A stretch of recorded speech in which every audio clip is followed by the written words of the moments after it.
Hello everyone, welcome to FedScoop TV. Greg Otto here at the IT Modernization Summit, and I'm talking with Paul Averna, Senior Vice President of Enterprise Sales for 3Wire Systems. Paul, thanks for joining us today. Thanks for having me.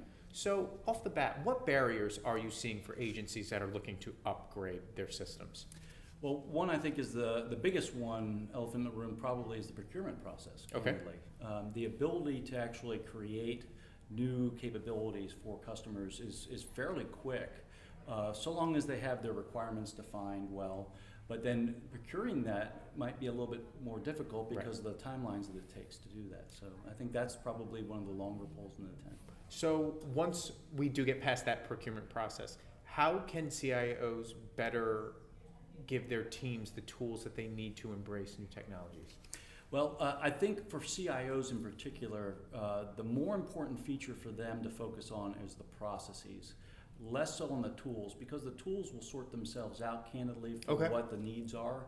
But if they are focused on the processes, and think of it from a government acquisition perspective of big acquisition, where we have built weapon systems and systems of record that take years to construct, and then they're adapted over time depending on the new functionality needs. App development today, as an example, takes days. And with the agile process of sprints, you can actually create things much more quickly. The real challenge, of course, is that it still is dependent upon understanding the requirements of that system implicitly and explicitly. And driving the processes of how to interact with industry in shaping the outcomes correctly is very important from a cost savings perspective, if nothing else. Imagine if you're going along and you have a set of requirements and then you adopt the bring me a rock strategy. Okay, that's not the right rock, bring me another rock. Well, that takes a lot of time, effort, resources, investment, where some of it's just throwaway because you haven't really figured out what you need. And sometimes there's actually a lot of value in what you still have. And the real impacts to you are not the functionality of the systems that you have, but the cost of maintaining and delivering that capability on those existing platforms. So modernizing applications can sometimes be a matter of replatforming them. Sometimes it's creating different functionality. Sometimes it's recognizing that something in the environment has changed that you have to respond to, and thinking of cybersecurity as an example.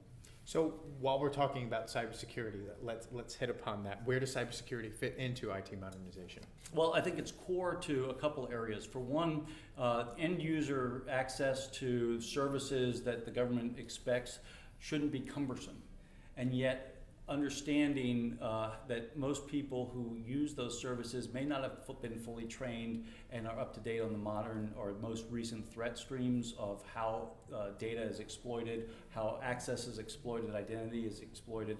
So there's always that constant struggle of understanding what is going on in the environment and how to take measures against it. So that keeps a lot of people up at night, certainly, and a vested interest in data governance. The pedigree, the quality of the data injects confidence in the system. So if you're not comfortable knowing how the data was derived, where it comes from, whether or not it's still valid data, you may not be expressing as much confidence in the outcome or the outputs of the system. Okay, so I would say then, let's talk a little bit outside of the technology. What do things like culture and workforce, what is their impact on IT modernization? Well, so I think the workforce in particular, investing in the workforce is significant, particularly as you are contemplating using different techniques to develop capability, i.e. using agile processes where you may not have had those experiences previously. That can be a big cultural shift too. I mean, culture is defined in many cases by how you communicate the urgency of the need, how you measure that, how you train people to deal with that. And I think most people would rather not change their status quo existence day to day in their job. They're very comfortable with their job, they understand what their job is, and any change that introduces anxiety and unknowns, and I think that's part of the leadership challenge too, is articulating the vision to help the workforce adopt new techniques. Great. Paul, appreciate your insight. Thanks for talking about this today. Sure. Happy to be here. Thanks. For all of our videos, check out our YouTube channel, and for more information, check out fedscoop.com. I'm Greg Otto. Thanks for watching.